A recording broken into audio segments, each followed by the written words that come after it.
Thank you very much, Anka, for having invited us. This is really an honor. I thank everybody in the audience also. Some of you I know, others not, but I thank you for participating here. It's really a great joy to be here. Yeah, the title is clear: Ephesos, the Artemision, and the Ephesia, a geoarchaeological perspective. I will start with an introduction.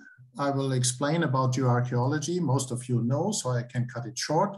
Then a little bit about the sea level history. I will talk about Lake Bellevue, which is a quasi-natural archive. I will talk, or Friederike will talk about the Neolithic settlement sites which we have there. Then Ephesos as such, the Artemision, not so much the cultural aspects, but more the geological setting. The Roman harbor as a wonderful geo-bio-archive, then the relocation of harbors due to the delta progradation, and finally we come to the summary. I want to start with this wonderful map which was given by Schindler. Yeah, he was a captain, Captain Schindler is called, and Captain Schindler was the one who mapped in the 90s of the second last century, of the 19th century, in the end of the 19th century, he mapped this wonderfully. It's incredible. At that time, you must think there was, of course, no satellite image. There was nothing. He did this map, you know, cartographed this map. He was from the army, a captain. And yeah, you see every meander which is showing here. Do you see my pointer? Is the pointer visible? Yeah? Yes, yes. Yes, okay. yes, yes. Okay, thank you. So you see it's a meandering stream. This is the little meander, as they call it, or also called the Kaystros, you know. And you see the reddish is all the ruins. And he even cartographed a special ruin, which is here, which we will show you later. And it was forgotten. Nobody knew about it, but he had it on his map. Wonderful. Think he had to ride on a horseback, you know, at that time. It was incredible. And then where his map is not so good, of course, is in the upper part where you see the swamp area. Of course, you cannot go there with a horse and so on. So this is a little bit fantasy, but apart from that, it's really, really good. It's a wonderful map, astonishing. And now let's have a look at this number A here. This is the aspect. Later, I flew over it and I could make this, this photo. So you see the nice beach ridges, which he also has on his map. You know, in the inner part, you don't see beach ridges, but the beach ridges come as soon as the coastal current takes over. In the inner part, you have more like a birdfoot delta, and then you have the metamorphosis of the delta, as I think Christoph also termed it nicely. Yeah, it comes from a birdfoot delta, and now it is a cuspate delta here. It is cupped, the fingers, so to speak, are cut because of the coastal current. You see this little hill here. It is called Ada Tepe. Even today, Ada is island, yeah, the island hill. Yeah, they knew there was once, it was an island, but now, of course, it is totally landlocked. And you may even imagine we have erosion of all the deltas now because the water is, we take back, the water is stored in reservoirs, so the sediment is stored and it is a negative budget. Now the sea level rise, with the sea level rise, you have an erosion of the coast and not a progradation of the delta anymore.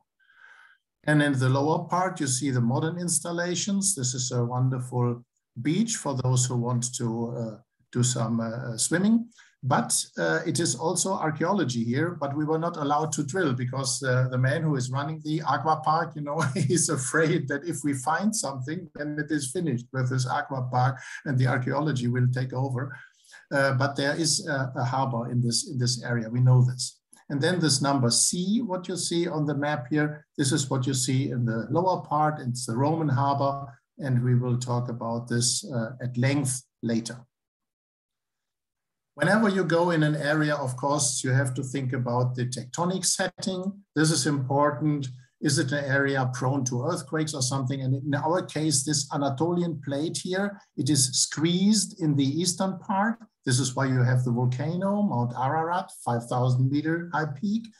because it is Africa with the Arabian plate against the Eurasian plate. So the Anatolian plate is squeezed here, and then it goes to the west. And at the west, it has accommodation space. It is where we say, this is where it fingers out. Yeah, in all the fingers, between the fingers, you have the grabens. You have the Küçük Menderes graben with Miletus. You have the Küçük Menderes graben with Ephesos. You have the Gedis graben with Izmir, Bayraklı, the former Bayraklı. Yeah, this is very typical because here is accommodation space. On the other side, in the east, it is squeezed.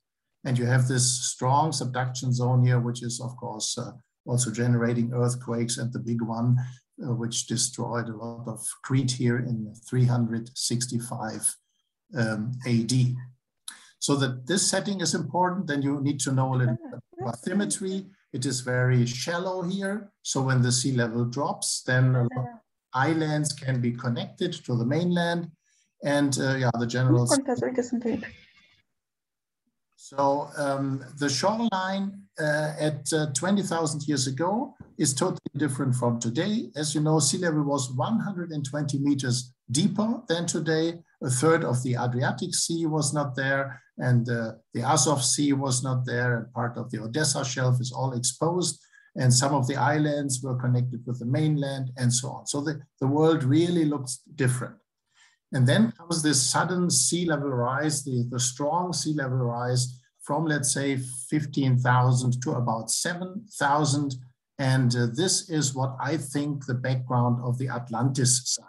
You know, the Mesolithic people and the Neolithic and the Paleolithic, of course, they knew formerly there was land, and now it's the sea. So everywhere is the sea, extending the sea. So this is, I think, the background in the collective memory of humankind, this drowning of so many areas. It is really massive. And the sea level rise is in part, it is very, very rapid. And then at about 7,000 years ago, this is when sea level stabilizes. It still goes on to rise, but moderately. And this is when the deltas can evolve. Yeah? All deltas which we know, they are 7,000 years and younger. The older deltas, 10,000 years, they were also deltas, but they are drowned. They are finished. They are overrun by the sea. But then, let's say Mississippi Delta, all the big deltas, they start to evolve, at least as we know them now, about 7,000 years ago.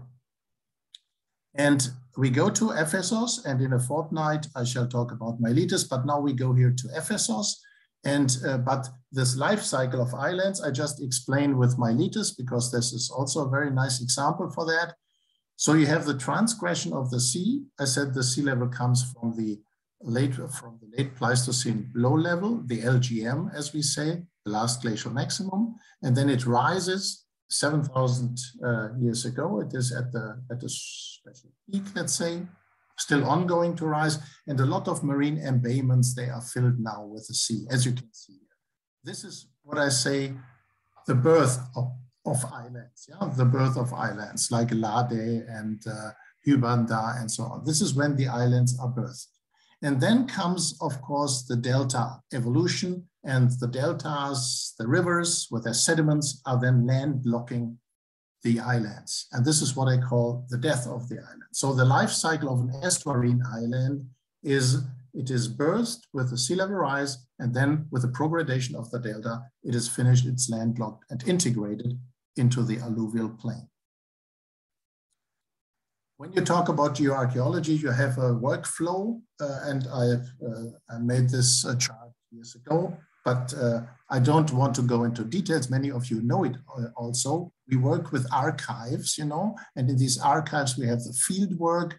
Of course, we describe the sediments. Normally, in our case, it is drilling because the water table is high, and we drill in the sediments, and we do geodetic measurements, geophysical measurements, together with colleagues from Kiel University, in our case, photography, and so on.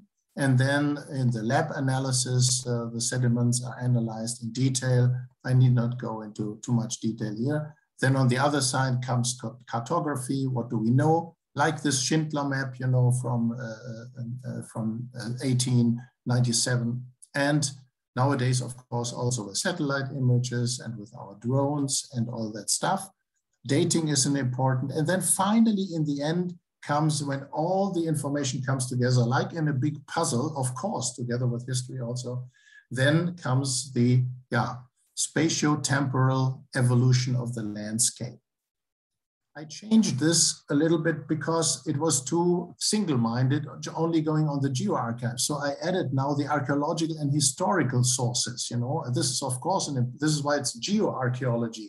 We need geo and we need archaeology and historical sciences. So they have also their special tools with working in the field, like surveys and so on. And they have their special tools to analyze what they find from their aspect. From cartography, both sides, of course, profit, and important, the dating. We date with ceramics or radiocarbon is, of course, luminescence, yes, but this is not so good in the young ages because the confidence interval 2 sigma is too big for luminescence, but sometimes it helps, it does. And dendrochronology and whatever is possible. And finally, you merge these two aspects, the natural sciences and the humanities, you put it together, and if this fits, then it makes a very nice picture, the reconstruction of the paleogeography, and you can show it in scenarios, or my vision would be to have a little YouTube video, so to speak, how the landscape evolved and how it evolved under the human impact, the human-environment interaction in a spatio-temporal resolution. And this is, if you like, something I just said now with pictures, the ancient maps, the geological maps, then of course Google Maps and our own drone images and DGPS to have for us it is important not only to know longitude, latitude, but also to know the altitude, because in the end we would like to do sea level history reconstruction, and for that you have to be quite precise concerning the altitude. And then this is our tool to drill in the sediments, even where it is swampy. We can drill where the excavators have no chance, except for a big pumping system. And then we have, as you see here, we have the sediment cores, I will explain in a minute. And then we look for the macrofauna, for the microfauna, for the palynology.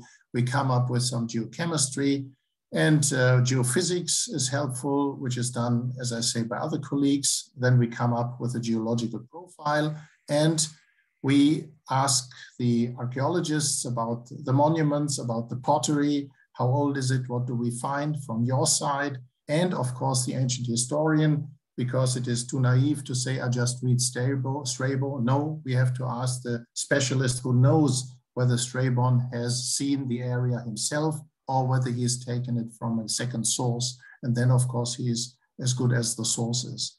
And in the end, we have an ensemble of, the delta progradation. In this case, it is on Troy and the Scamander and the Dumrek, the valleys, you know, they come together and they have this wonderful scenario. And we look into Homer's writing about the Iliad and the Odyssey, and does it fit somehow? And we can make up nice stories about it.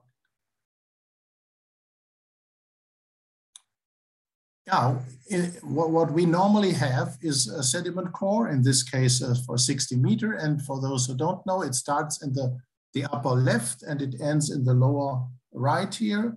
This is the first meter, the second meter, and so on, 60 meters. And you see already, even the untrained eye sees that there are many differences in here. And we can interpret from the microfauna, we can interpret this lowermost part is shallow marine.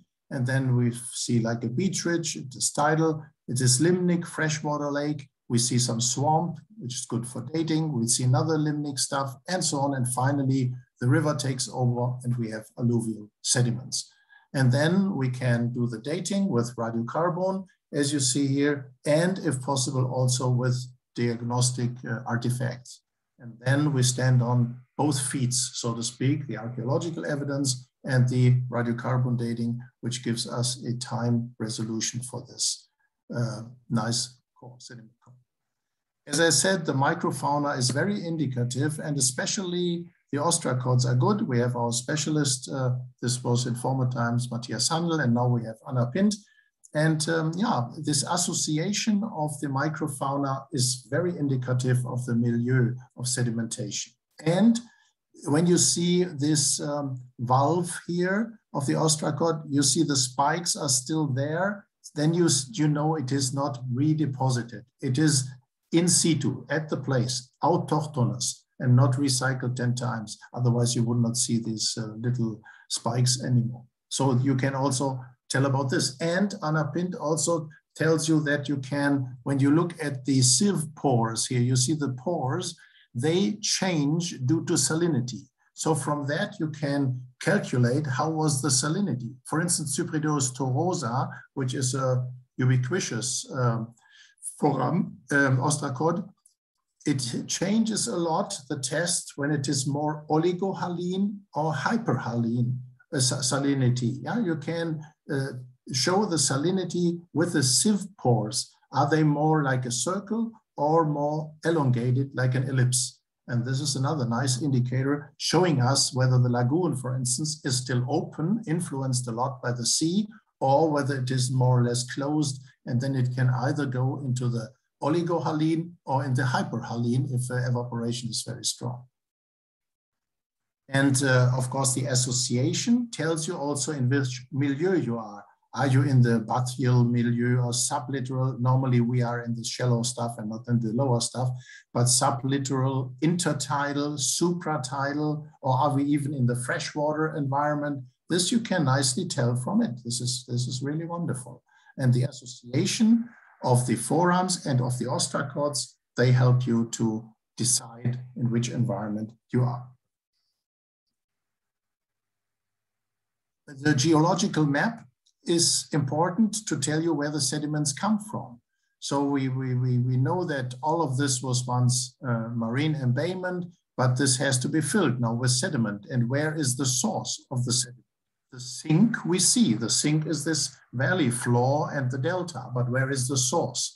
And for that, it is important to know that we have the Paleozoic mica schist, and they are deeply weathered. Deeply weathered means we have a lot of possibility to be mobilized when erosion comes. And in all of these sediments, in the Küçük Menderes, in the Küçük Menderes Valley, it glitters, you know, you see the mica everywhere. So you know this comes from the Paleozoic mica schists.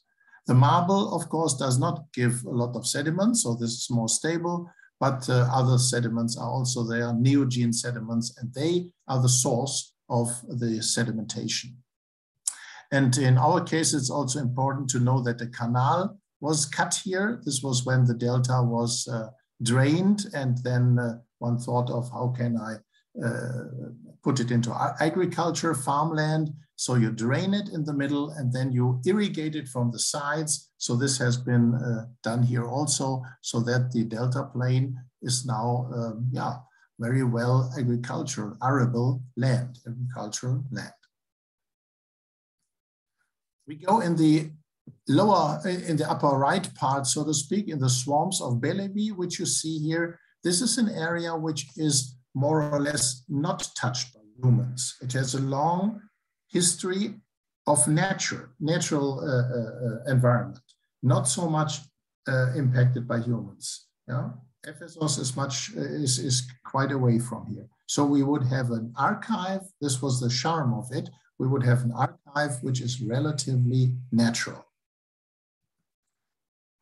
Yeah, you see there where is Selçuk. Selçuk is the modern cities. Ephesos, the ancient city, is here, and the swamps and the lake of Bellevue is here. And even in summer, in September, there is still water in it. So it's a good archive to preserve also the pollen and for analyzing. And as you see here, in our 15-meter core, we have marine stratum. Then it goes into brackish. Then we have epilimnic calcification. We have a lot of peat growing here. You saw in the picture before that they are cutting the reeds even, and they make basket out of it and so on. Then we have a special layer here. I come to it in a minute. And then finally, in the uppermost part, when I'm in the lake, of course, it is still a lake phase, but we cored at the rim of the lake, at the shore of the lake, and so we had some sediments also of the river on top of it. But it's really, as you know, a nice archive. Yeah, this is how it looks like for the lowermost part. And we have also the age control here.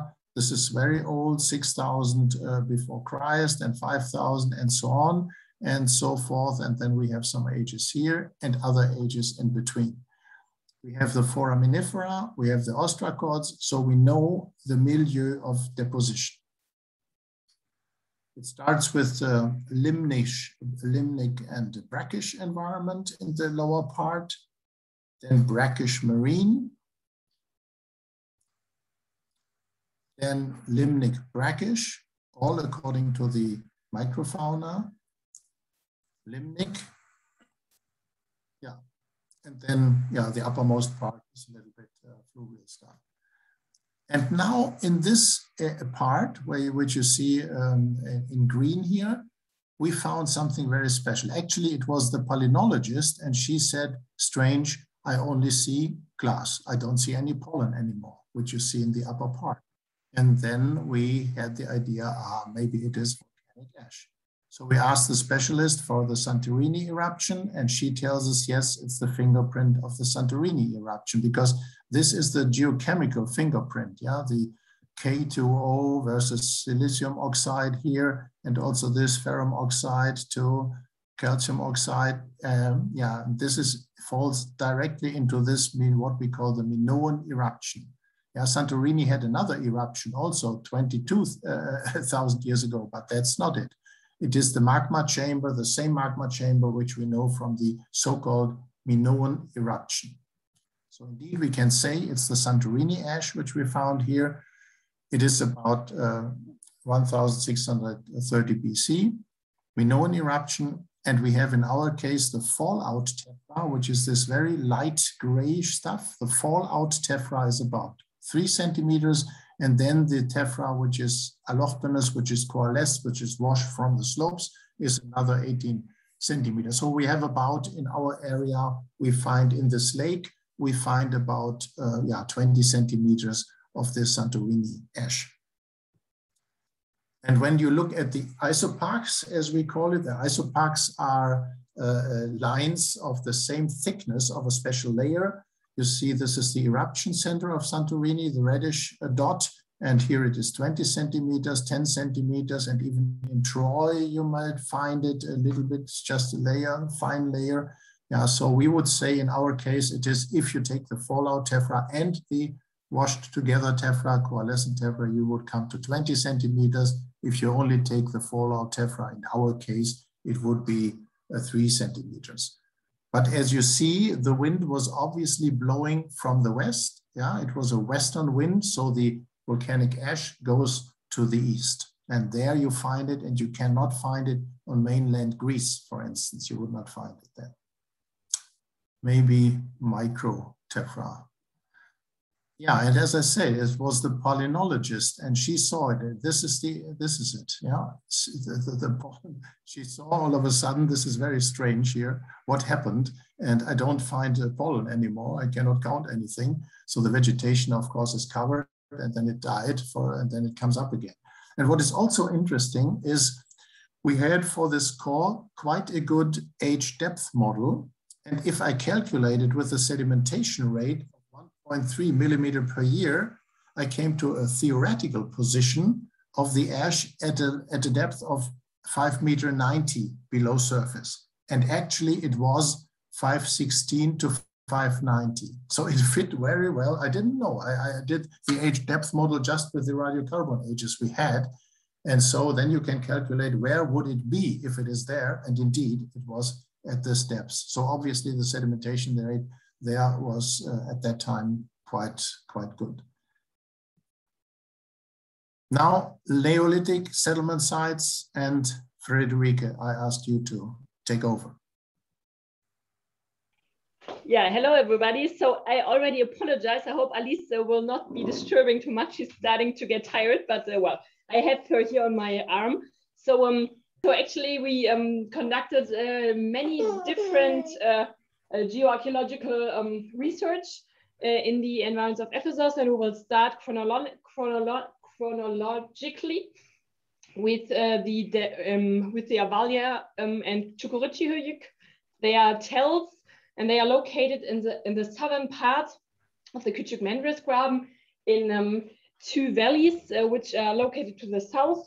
So the A here on the map, there's the Derbent Valley with the Çukuröçi, the upper right picture. And then we have the Avalya Höyük in Avalya Valley, which is the B. So Çukuröçi, there Barbara Horesch worked a lot. She worked there for many years.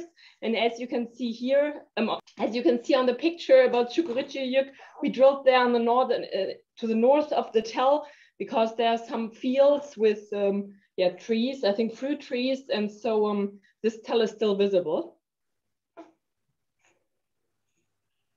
Yeah, and what we did here, you can see, as I just said, the field structure, but we can also see the structure of the tell. And what we did, we drilled in the middle of the tell, to the north, to the west, so in all directions, in order to see where what extension this tell had. Yeah, and this is a typical drill core of to the north of the tell. So this is located, maybe Helmut, you can show that, EPH 214. And we drilled 5 meters. And I think it's very well visible that at the base, at the bottom, we have alluvium, which is a little bit more yellowish brown. And then on top, we found up to 3.5 meters of settlement layers with abundant potteries, with bones. And we did some 14C, so we dated some of the artifacts, and the ages, or the artifacts dated back to the 7th millennium BC. So the the lowest one has an age of 6,500 BC.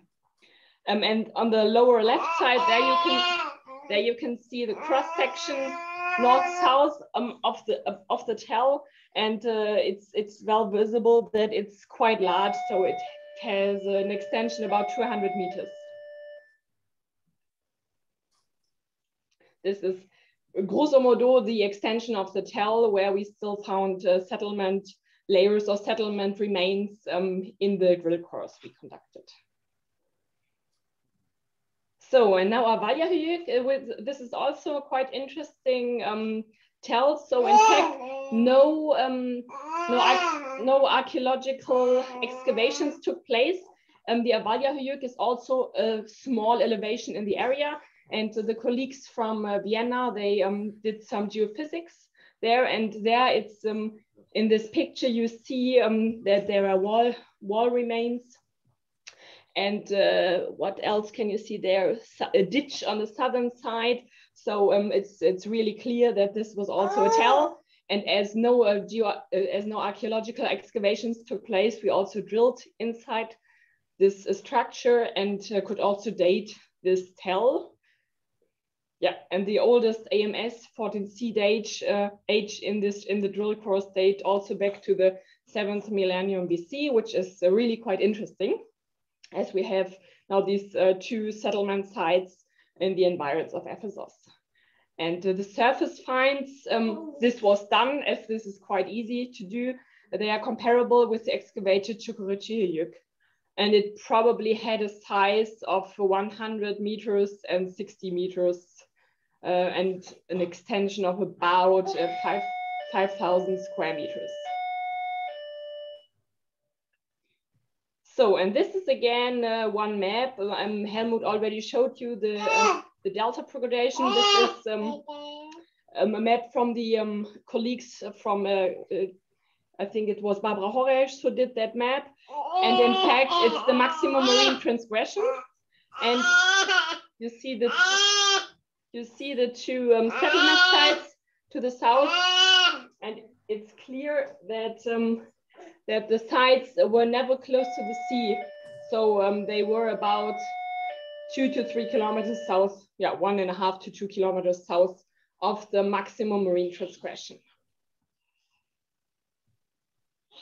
Yeah, and also quite interesting, Helmut already showed you the palynological analysis in the swamps of Bellevue.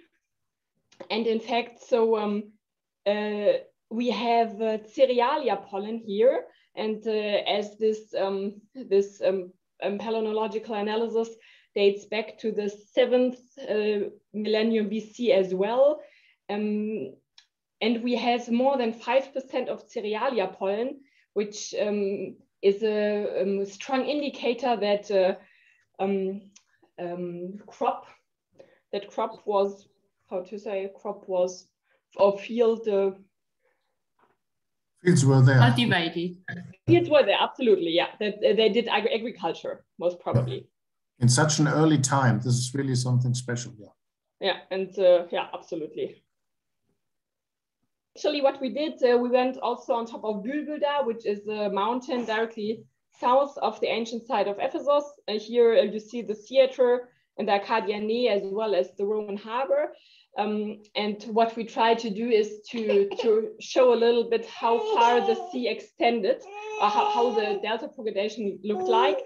That was about the maximum marine transgression, and here in probably 3500 BC. Then you see that the Küçük Menderes delta already prograded, and the sea, the shoreline,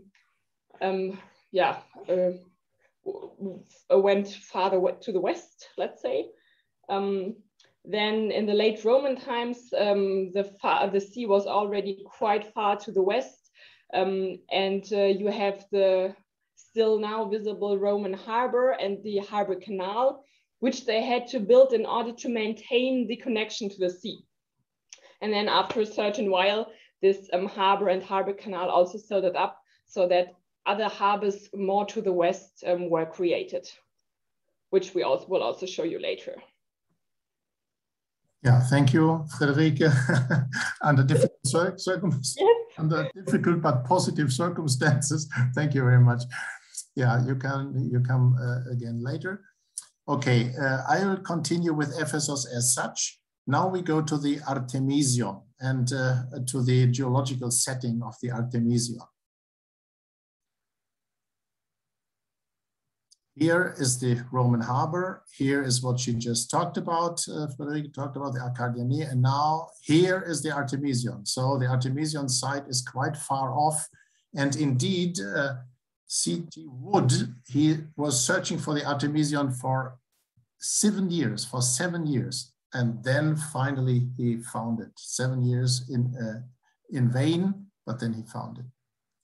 And this is how it looks like now. At his time, of course, it was all covered with alluvium and he had no chance to find it, but he followed the so-called sacred road. And then the story is nice. He really found it on the 31st December 1869, after he was a railway engineer, and yeah, he found it. He was sponsored by the British Museum, and yeah, but he was quite disappointed because he only found a couple of stones because it had been used as a quarry, as many of these ancient things. But let's go back to the history. The oldest finds are from the Mycenaean time, Mycenaean pottery, but not stones, just some Mycenaean pottery. And then a cult begins in the Iron Age. The oldest architectural remains are from 680, 650 BC, Peripteros. This is with columns around, the temple, a cult place with columns around. And then the Artemision, which became one of the 7 wonders of the ancient world. This is the Kaystros temple, which was built in about circa 570 BC, a massive temple built of marble with a lot of columns around it by the Lydian king. So this was the impressive temple. And according to tradition, it fell victim to a fire in 356 BC, the Herostratic fire. Some say like that, Herostratos wanted to be immemorable so that everybody remembers him, and so he put fire to it. Others say it was the priests themselves who put fire because it was more and more sinking into the swamp. Others say marble cannot burn, so what is on fire there? So it's a little bit a dispute. Anyway, after that time, there is a classical new building. It was erected, and in late antiquity, probably transformed into a church, but definitely later used as a quarry.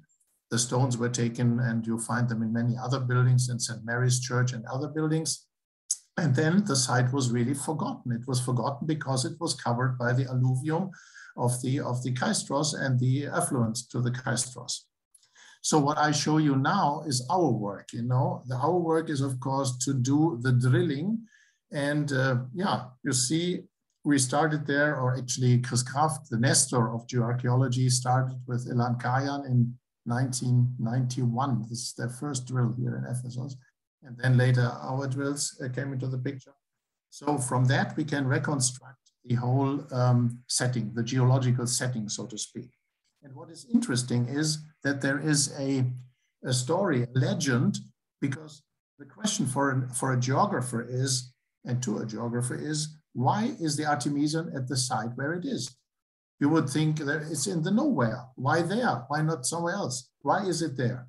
And the legend said that in former times, many, many years back, the Amazons found at a shoreline a wooden tree or a piece of wood, and which looked like the corpse of the body of a woman, and the Amazons took it and they erected it on the beach and they danced a war dance around it. This is a legend, But what is interesting is that indeed, under this, in the middle of this is the shoreline, which you cannot see when you are now there. If there is the shoreline, we found the shoreline. So this is true in this legend, the true core, so to speak. And it's interesting that, so to speak, the female deity has the tradition. Yeah, it's the Amazons, it's the Kybele later, it's the Artemis, Artemision, it's the Diana, and not by chance, the dying house of St. Mary is here also, not here, but on top of this mountain close by. So it is interesting that, so to speak, on the one hand side, the geographical setting of the coastline is, the tradition is right, and that the female deity, inverted commas, has the tradition here. So anyhow, what did we do? Look at the strata.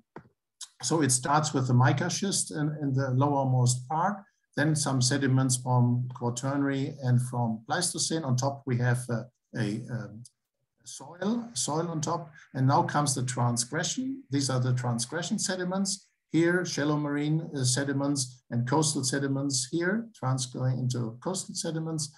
Then we have still shallow marine fine-grained sediments and littoral deposits, as you can see them here. We have some dating of Dosinia in living position 2600 BC.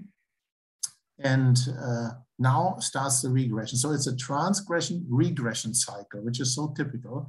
The regression is also shallow marine, coastal sands, so to speak. There is the regression, the sea goes out, because then come the sediments from the rivers. And the sediments from the rivers are alluvium of the Selinus and the Marnas torrents. It's not the Küçük Menderes. The Küçük Menderes is far off, it's not here. But the later affluents to the Küçük Menderes, coming from the side valleys, they are dominant and they are torrents. And when you look closely here, you see under this later erected column here, you see sediments and they are wall. Obviously, they knew there is the danger of flooding. This was always endangered by flooding. So we find first sediments, torrential sediments, coarse-grained sediments coming from the side valleys, Marnas and Selinus, and much later, the fine-grained alluvium of the Küçük Menderes, of the Kaystros River. So there's really a difference. I remember in the deepest excavation of Anton Bammer, who had excavated here for 30 years, we looked at the sediments and we saw them. They are really coarse-grained and can only come from these torrential rivers. And this is the stratigraphic unit underlying the construction of the Artemision complex of the 8th century BC. It is built on these sediments of the torrents. And then much later, the alluvium of the Kaystros River, fine-grained floodplain sediments with a mica in it, and so on and so forth. This is then covered the whole site, and he had to excavate it for 5 meters until he really came to this Artemis Temple floor, so to speak. The columns, of course, had long been gone, and they had been recycled, and some had gone into the burning to make lime out of it, you know.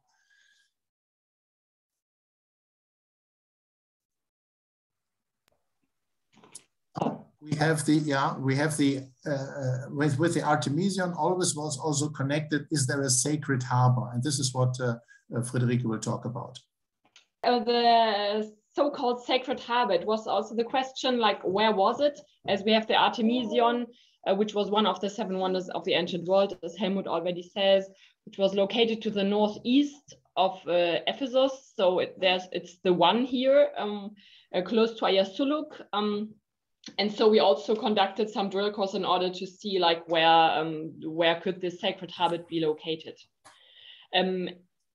Here on the lower left side, you see the drill course we did. Helmut did also, I think you also drilled like in the 90s already there, directly inside the Artemision excavation, and directly to the west. And we then drilled in the environs, so in the direction of the Küçük and to the northeast of the Artemision, as well as on the eastern side of Ayasuluk Hill, so inside the present city of Selçuk, which was not so easy. So we had to see where we could find like some spots where we could drill. This is the typical, one of the typical sediment. This is core EPH 235, which is located directly to the north or northeast of the Artemision area. And there we find at the bottom sublittoral sediments, then on top fluvial with the Derbent and Marnas sediments, so their progradation. Then on top, we still find some limnic sediments, then the anthropogenic layer of several meters, and then on top the alluvium of the Küçük Menderes River. This was like the drill core where we didn't reach the bedrock. The bedrock or the pre-Holocene sediments, but directly to the east. This will be the next slide. Thank you. So this is a core 210, and there you see at the bottom in the 11th and 12th meter we have the colluvium and the bedrock. At the bottom, these are the sediments which also have a little bit red or brown color. Then on top we have the transgression of the sea. Then we have more lagoonal sediments, as we already have some fluvial influence. We also find the fluvial layers of Derbent and Marnas valleys, Derbent and Marnas rivers, and then on top the alluvium and the anthropogenic layers. And we also did some 14C, so we dated these sediments, and this is also visible here. And the datings date back to the beginning of the 5th millennium BC. So the oldest one has an age of 4,900 to 4,700 BC. This cross section here is the entire northeast of the Artemision, directly located close to Ayasuluk Hill, and there is like a small embayment, as we could detect in the drill course. And what is visible now on this cross section more to the west, so the first sediment core I showed you, there we have like a deeper sea, so it's not very deep, but we found the sublittoral sediments, so sand, so there is a higher water level, and to the east, so we more find lagoonal sediments, but there still was the water.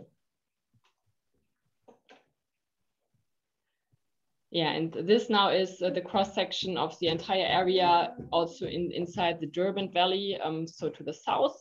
And there we clearly have a fault line, as EPA H219. There we could drill down to 15 meters, and in the depth of 15 meters, we still detected marine sediments. So that means that there we had a very deep, an area with several meters of water.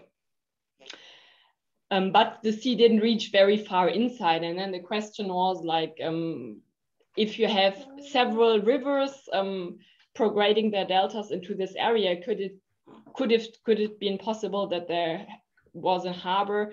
And most probably not, because I mean, you would have had the problem with the siltation and different sediments always, which were deposited in this area. And so this is why the area northeast of the Artemision is more probable.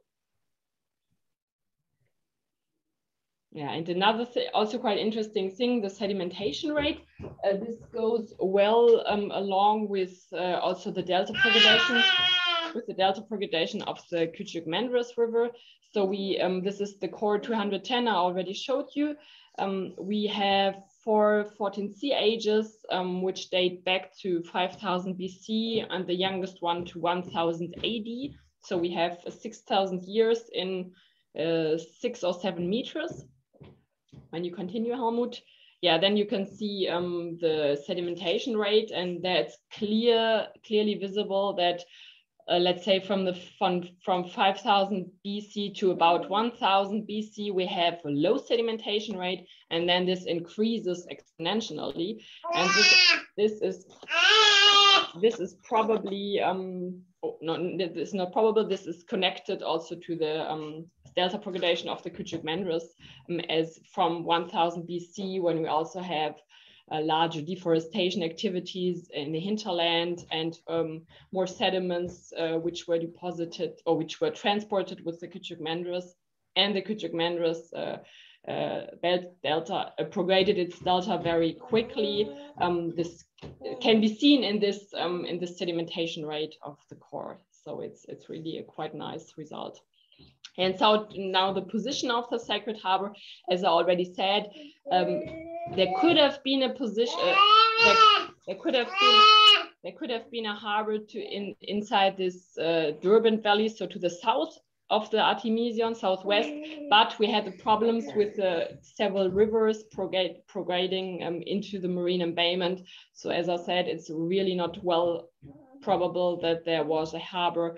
This is why we would say from a geoarchaeological perspective and from our knowledge that the area to the northeast is more probable, as you have an embayment. You don't really have many rivers in the direct environs, and so it's silted up later, and this was most probably the location of the so-called sacred harbor.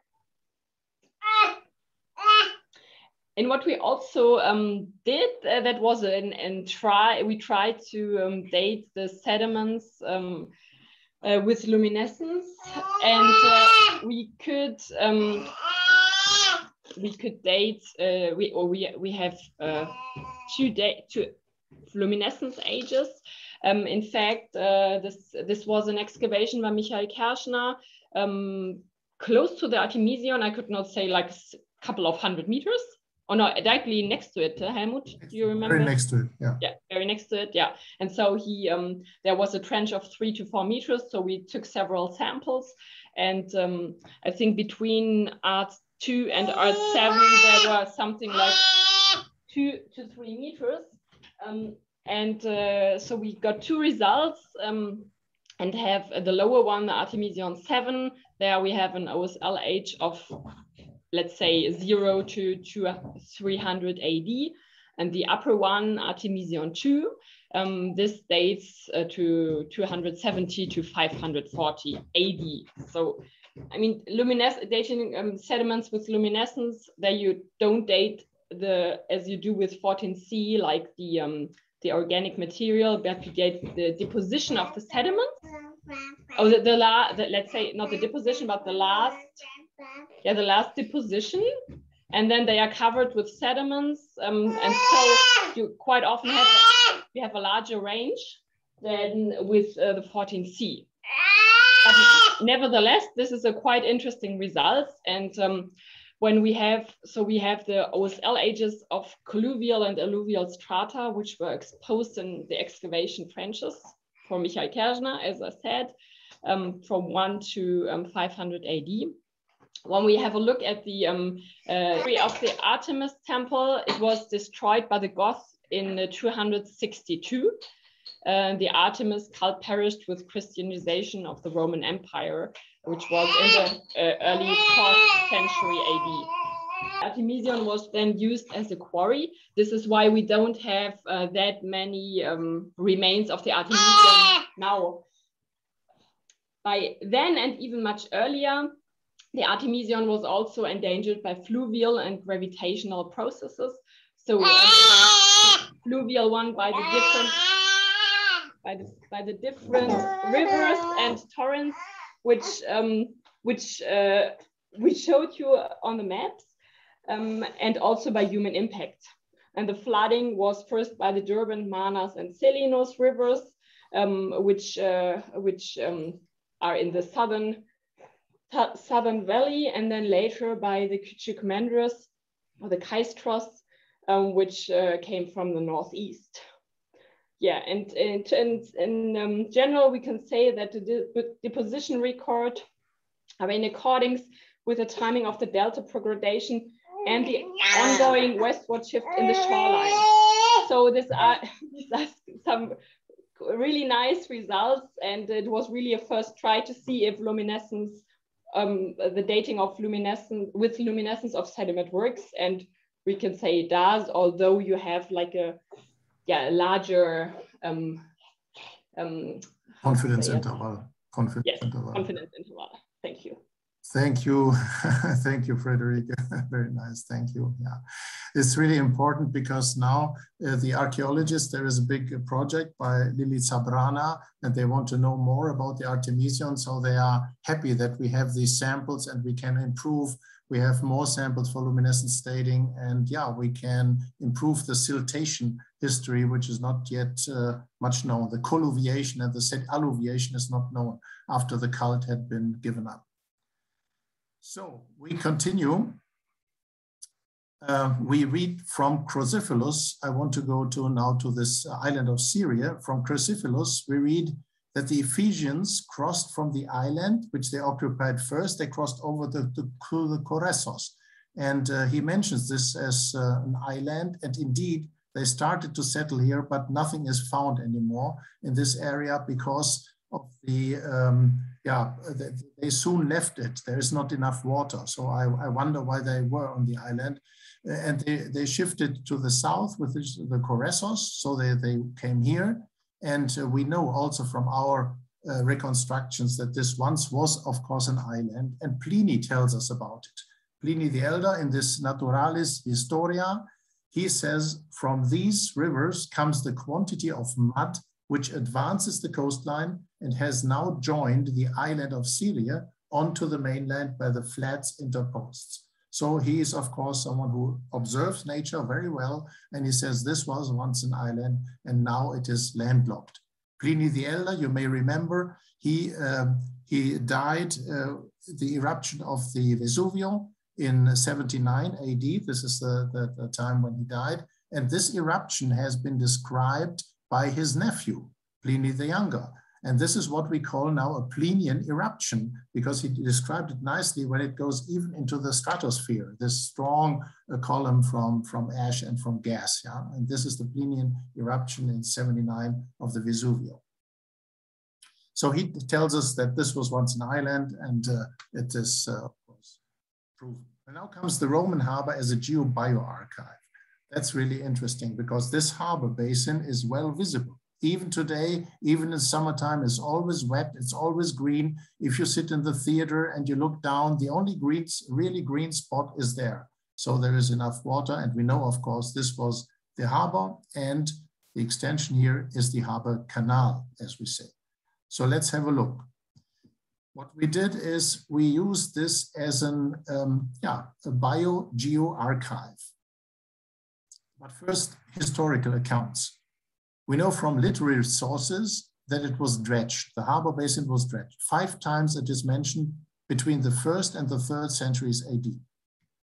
Then we know that the harbor was enlarged. It was enlarged at the beginning of the 2nd century AD. There is a high priest who gives a donation. This is mentioned. And there is the importance to keep it clean. We have a verdict of the consul in the mid-2nd century AD. He prohibits the disposal of weight and debris into the harbor because he knows the harbor is silting up. And then you also put your stuff into it. This is forbidden. So we know about this, these stories. And there is a nice account also of Strabon. Strabon said that this King Attalus II, Philadelphus, so the reign, as you see, 159 to 138 BC. So this is still BC. He ordered his engineers to narrow the harbor entrance by constructing a mole at the mouth. He saw that the harbor was endangered and he thought, if I narrow the entrance, I have a flushing effect. Yeah? In a tidal range, that would be good. You have the tides go in, tides go out. There is a self-flushing effect. But in this case, with this very low tides, of course, no chance. What he really constructed was a sediment trap. So they did it, but the harbor silted up all the more. So the king and his engineers had created a sediment trap instead of cleaning the harbor by these natural purposes. And now we drilled inside, we did several drills, and it was in a summer when it was quite dry, so we could go into this harbor basin quite deeply. And we did some thin sections because we found some of the layers even varved in the lower part, which was also nice occurring. And so we looked at the thin sections, we looked at the geochemistry, and I will explain it a little bit. You see here is the intensive use of the harbor.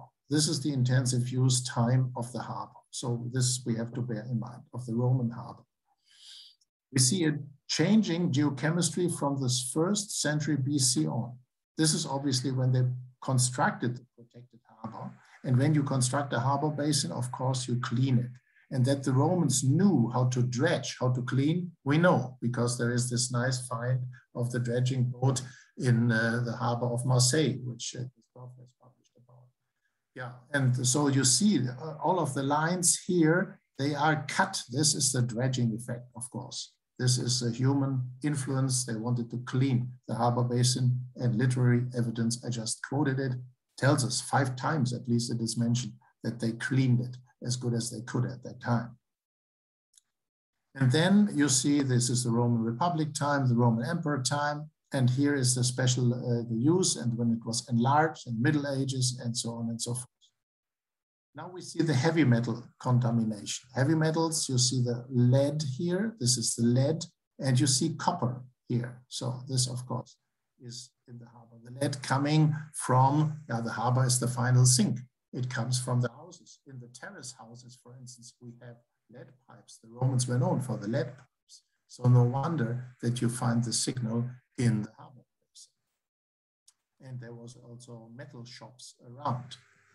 And then with the decreasing influence of Ephesus after the 6th, 7th century, also this declines. There's not so much waste in it anymore and so much contamination of these heavy metals in it anymore. Now, from the palynological point of view, it's interesting that in this intensive harbor use time, we find this, what we call Sarcopoterium type. This is a very strange one. What is that? This is a special, like a bush, which even the goats avoid. The goats avoid. So it can, when everything else dies down or is eaten up by the animals, this still is there. Why do we find it in the harbor basin? This was used like styrofoam, yeah? When you had a plate of copper, a nice plate, and another one on top of it in a ship, you would put this stuff in between so that it is protected, so that they do not rubble against one another. So this, and then of course, when the sailors came in and they unloaded the ship, they threw this stuff overboard. So you find it in a massive pollen of it. Then we find cerealia, of course. We heard about it that already in early times we find cerealia. We find fabaceae, what the people were eating, of course. And later, when the harbor is given up, we find pine, pinus. And this is interesting. We also find it in Elia and in other, when there is not so much impact on the environment anymore, the soils are anyhow degraded, eroded and degraded. Degraded means the soil has not the nutrients anymore as it had before. Because in this area, we know it from different profiles, we made pollen profiles. In this area, the climax vegetation is the deciduous oak forest. It's an oak forest. But then after the human impact, the soil degrades, part of it erodes and the soil degrades. And so pine comes up later, which is not so demanding as an oak tree. So you see the degradation of the soil by this vegetation of the pines, and oak is in minority. We find also Cucumis melo, the muskmelon. Our palynologist was excited about it. I don't know why, but it seems that this is really something special when you find it in the archive. Okay. What was more important for us was that you find intestinal parasites, the eggs of intestinal parasites.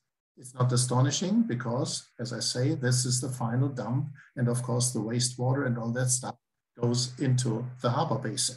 But it's nice that you find it. And it's not only trichuris, also they found also other kinds and remains of the parasites. And what is, to my knowledge, the first time that it was done, we find also polycyclical hydrocarbons. So we find not only the inorganic contamination, but also the organic contamination here with resins and essential oils. In the graph, you see in the lower part, not yet harbor use. This is the time of the intensive harbor use, and all the columns, all the curves here go up, and then it is a decline because also the area is not settled anymore. So it's a decline of the city also. So this is definitely in connection with the intensive harbor use. What do we find? We find something which is indicative of eutrophication of sewage. Of course, there is the sewage comes in and then it's quite anoxic and all this algal bloom. You have this algal bloom. Then we find pharmaceuticals like arnica. We find natural resins. Of course, you would like to have the amphoras waterproof and all of that. And of course, the ship's waterproof. We find retainer. This is from tar and bitumen. So it's interesting to see the contamination in different aspects, not only in the copper and so heavy metals or trace metals, they are called nowadays, I think. And you also find the organic contamination. And this is really something special, we find something special from the mineralogical point of view. Now we are in the natural archive of the Bellevue swamp. I showed you at the beginning, you know, where they were cutting the reeds and so on, the natural environment. Here you find the garnet and all that stuff. Yeah, when the mica schist is weathering away. This is okay, and epidote and all that stuff. But now we go in the harbor basin and a mineral comes up, which we had not in the natural, which is here, corundum. This is aluminum oxide. You see it here? This is corundum. Not in the natural archive, but we find it in the harbor basin. Why do we find it in the harbor basin? Corundum, aluminum oxide, is used as an abrasive for processing marble. So there were marble shops around. And indeed, there is a corundum quarry near Ephesos. And apart from the corundum, we also find a lot of carbonate particles, so dust from marble. So this is why this emperor there said, you should not put this waste in it, because he saw that they were dumping all the stuff in it. Yeah, corundum is, as I say, it's a new finding here, and it is mentioned by Pliny the Elder. He mentions corundum as a means for cutting and polishing marble in his Naturalis Historia. And we find what I just quoted, the decree of the governor, prohibition of dumping marble powder and emery, this is emery, into the harbor. So that's a nice mineralogical evidence. And as Friederike has said, we have a low sedimentation rate, 6th to 1st millennium. Then we have a high sedimentation rate in the time 1st millennium BC to 1st millennium AD. High, this is of course the human impact, and then a slow decline of sedimentation rate after the 1st millennium AD. I talk a little bit now about the harbor canal. Yeah, we also drilled and made a transect of the harbor canal. This is the transect, and just to cut the long story a little short, evolution of the harbor canal until the 4th and 3rd century BC is still open marine, shallow marine, but it is open. Then comes this harbor canal, 2nd, 1st century BC. It goes together with necropole, which is soon installed here. The harbor necropole, we are the 3rd, 5th century AD. Martin Steskal has nicely excavated, and I had asked him also to participate, but unfortunately he cannot. But he has nice stories about the harbor necropole and what all he found there. And then already 8th, 9th century, they are losing the contact. You find the filling up with reeds are growing. There is a little access still possible, but they had now to turn to another harbor. It was the great harbor was not accessible anymore. This is the whole story, as I just told you. And then they had to shift the harbors. Yeah, there was a permanent shift of the harbors. We had seen the so-called sacred harbor here, then the Koressos harbor. Now we had talked a lot about this Roman harbor. The excavator Ladstätter presumes a Hellenistic harbor here. We can talk also any of the Roman harbor, the harbor canal, and then we go in this area and have a look what we find there. Yeah, here in this area. And indeed, it is already a little embayment. When you look with aerial photograph, even in summer, you have still a wet spot. So this is, of course, a good hint. There might be something. And yes, we drilled there and we found it's enough water, you know, to harbor ships there. And we think it is indeed the late Roman, the Byzantine harbor in this area. Yeah, and this is a reconstruction. We see a little bit sedimentation here because the coastal current came like this, and it's quite a good embayment, but of course it is also endangered from siltation, and now of course it is only a wet spot anymore. But this is what we think late Roman Byzantine harbor. And even another one. Now let's go a little bit more towards the sea in this area, and we still find a column erect. This is what Schindler had on his map, 1897, and it was totally forgotten, and it was still standing. Now they were cleaning it. What you found, this is a nice docking station here. Yeah, you can put your ship here. So this was totally forgotten and found. And we drilled there and we found out, yes, there is an early Byzantine church. This is, of course, the archaeologists who found it, 5th to 6th century. It's on this rock. And of course, if you have a nice church building here, it's nice to come with a boat close by. So we drilled and we said, yes, at that time it was possible to come there with a boat. And we found like a platform here. There are some of our off-prints. If you like something, you mail us or you look at the homepage. And I do not want, I recapitulate. We said the introduction, geoarchaeology and the sea level history. The Lake Bellevue we took as a quasi-natural archive. We talked about the Neolithic settlements. And in Ephesos, we talked about the Artemision, especially the geological setting, the strata below, and then the covering of the Artemision, which we tried to do with luminescence dating. And then the Roman harbor as a geobioarchive, the relocation of the harbors, they had to travel west, to go west, and then the summary.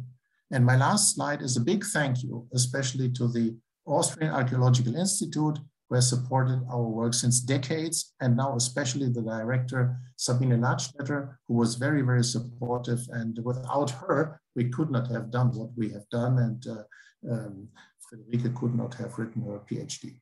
And thank you, all of you, for listening for such a long time. But I think Anka gave us this time. So, okay, of course, thank you so much.